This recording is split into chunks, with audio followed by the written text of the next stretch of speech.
Jake was an avid collector of rare and unusual antiques. His small apartment was filled with oddities from all over the world, each piece with its own story, its own history.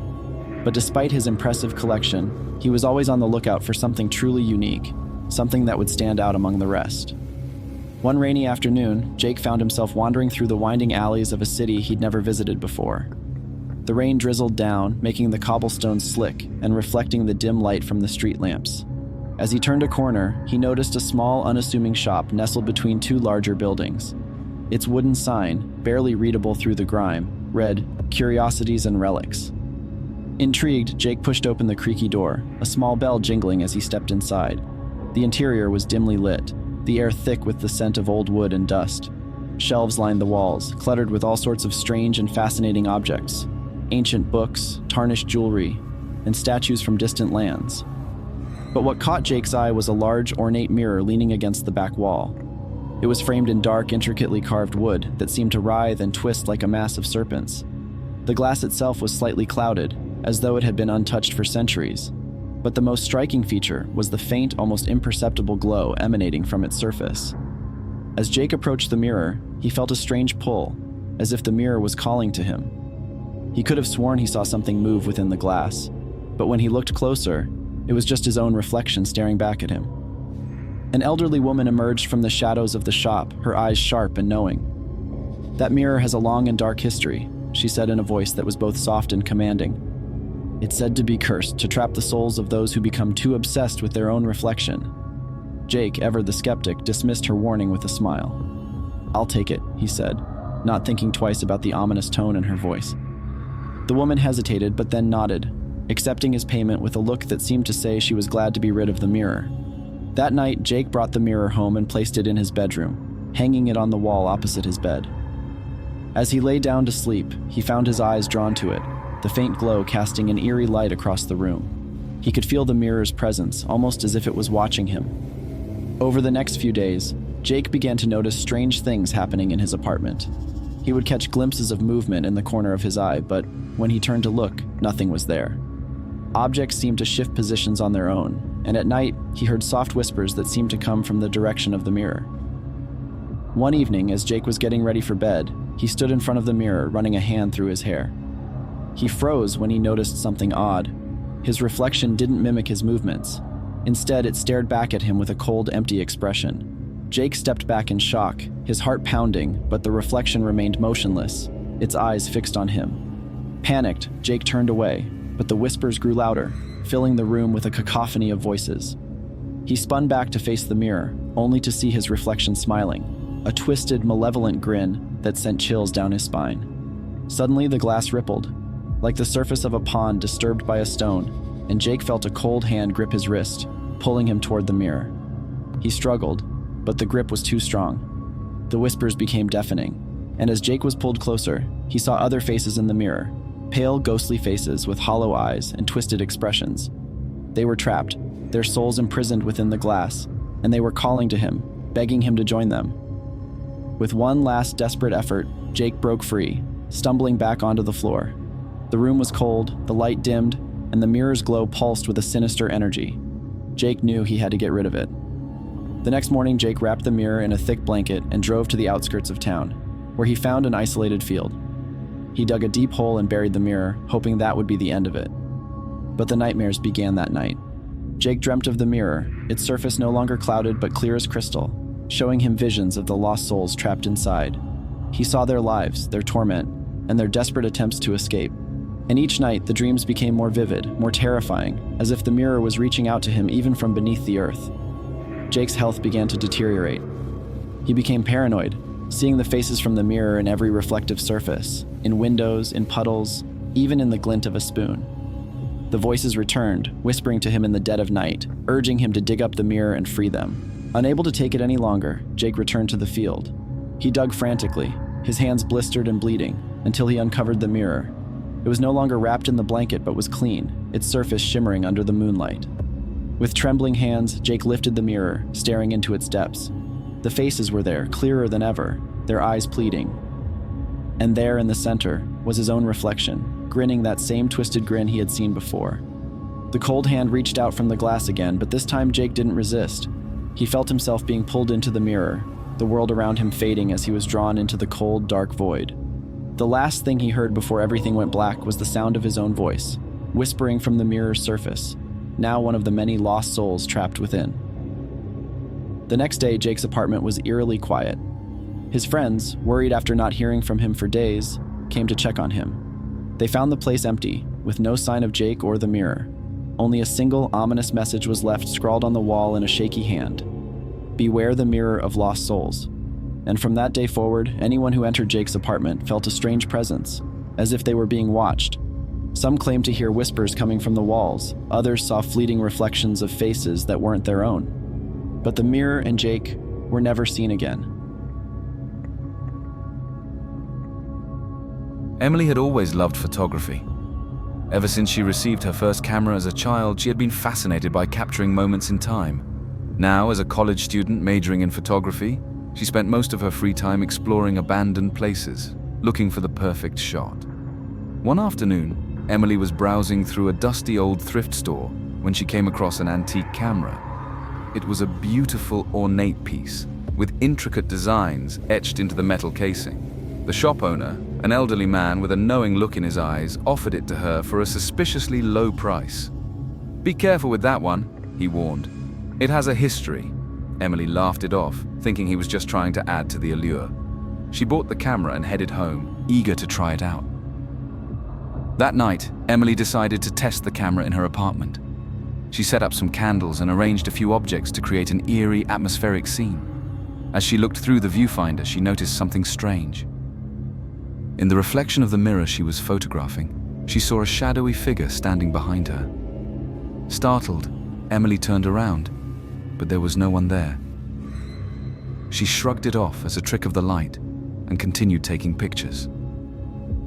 After developing the film in her makeshift darkroom, she noticed something even more unsettling. The shadowy figure appeared in every single photo, growing closer and more defined with each shot. Determined to get to the bottom of the mystery, Emily decided to take the camera to one of her favorite abandoned locations, the old Fairview Asylum. The asylum had been closed for decades, and local legends spoke of restless spirits and eerie happenings. Emily arrived at the asylum just before sunset. The decaying building loomed against the darkening sky, its windows broken and its walls covered in ivy. She felt a chill run down her spine as she stepped inside, the air heavy with the scent of mold and decay. She began exploring the asylum, snapping photos of the crumbling walls and forgotten rooms. Every now and then she felt a cold breeze brush past her, even though the air was still. She couldn't shake the feeling that she was being watched. As she ventured deeper into the building, she came across a room that seemed untouched by time. The walls were lined with old photographs, each one depicting patients of the asylum. In the center of the room stood a large mirror, its surface covered in a thick layer of dust. Emily approached the mirror, wiping away the dust with her sleeve. As she looked into it, she saw the shadowy figure again, standing right behind her. This time, it was clearer than ever before. A tall, dark shape with glowing eyes. Panic surged through her as she turned around, but the room was empty. She raised the camera and snapped a photo of the mirror, hoping to capture whatever was haunting her. The flash illuminated the room for a brief moment, revealing the figure standing in the corner. Emily's heart pounded in her chest as she backed away, her hands shaking. She knew she had to leave, but something compelled her to stay. She continued taking pictures, each flash revealing more of the sinister presence around her. Finally, she reached the end of the hallway where a locked door stood. Desperate for answers, she tried the handle, but it wouldn't budge. She raised the camera one last time and took a photo of the door. The flash revealed a horrifying scene. The room beyond was filled with shadowy figures, their eyes glowing in the darkness. Emily stumbled back, dropping the camera. She turned to run, but the figures were closing in on her, their whispers filling her ears. She felt a cold hand grasp her shoulder, and everything went black. When Emily woke up, she was lying on the floor of the asylum, the camera shattered beside her. She scrambled to her feet and ran out of the building, not stopping until she reached her car. She drove home, her mind racing with fear and confusion. Back in her apartment, she tried to piece together what had happened. She developed the remaining film from the camera, her hands trembling. The photos revealed the full extent of the horror she had witnessed. Dozens of shadowy figures, their eyes glowing with malevolence. Emily knew she had to get rid of the camera. She packed it up and returned to the thrift store, but the shop was gone. In its place was an empty lot overgrown with weeds. She realized the shop owner had never intended for her to return. Desperate, she drove to the nearest river and hurled the camera into the water, watching as it sank beneath the surface. She hoped that would be the end of it, but she couldn't shake the feeling that the shadows were still watching her. Months passed, and Emily tried to move on with her life. But every time she looked through her new camera, she saw glimpses of the shadowy figures lurking in the background. She realized that the curse wasn't tied to the camera, it was tied to her. Emily had unknowingly become the subject of the very horror she sought to capture. No matter where she went, the shadows followed. And as the days grew shorter and the nights longer, she knew she could never escape the darkness that had claimed her. Lena had always been drawn to music. Ever since she was a child, the sound of a beautiful melody could transport her to another world. Now, as a young woman living alone in a small, quiet town, she often found solace in her piano, playing haunting tunes late into the night. One chilly autumn afternoon, Lena decided to visit the local flea market, a sprawling maze of stalls filled with all sorts of curiosities. As she wandered through the narrow aisles, her eyes were drawn to a small, intricately carved wooden box resting on a cluttered table.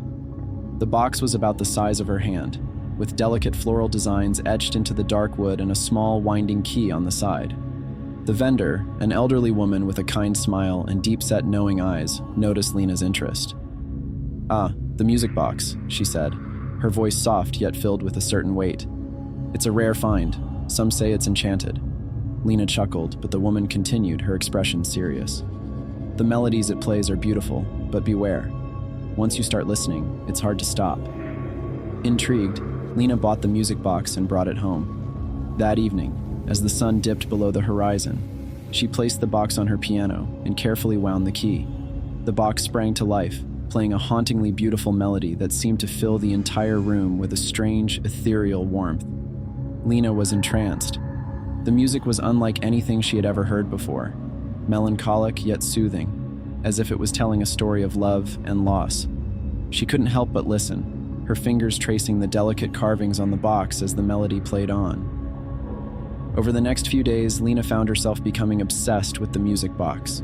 She would wind it up at every opportunity, letting the haunting tune fill her apartment. But as time went on, she began to notice something strange. The melody seemed to change subtly with each play, growing darker, more ominous, and with the changes came disturbing visions.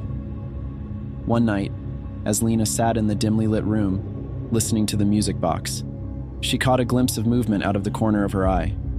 Startled, she looked up, but there was nothing there. Shaking it off, she wound the box again, and as the melody began to play, the shadows in the room seemed to dance to the rhythm of the music. Lena's heart pounded as she watched the shadows take on distinct shapes, figures of people, twisted and ghostly, their movements slow and deliberate.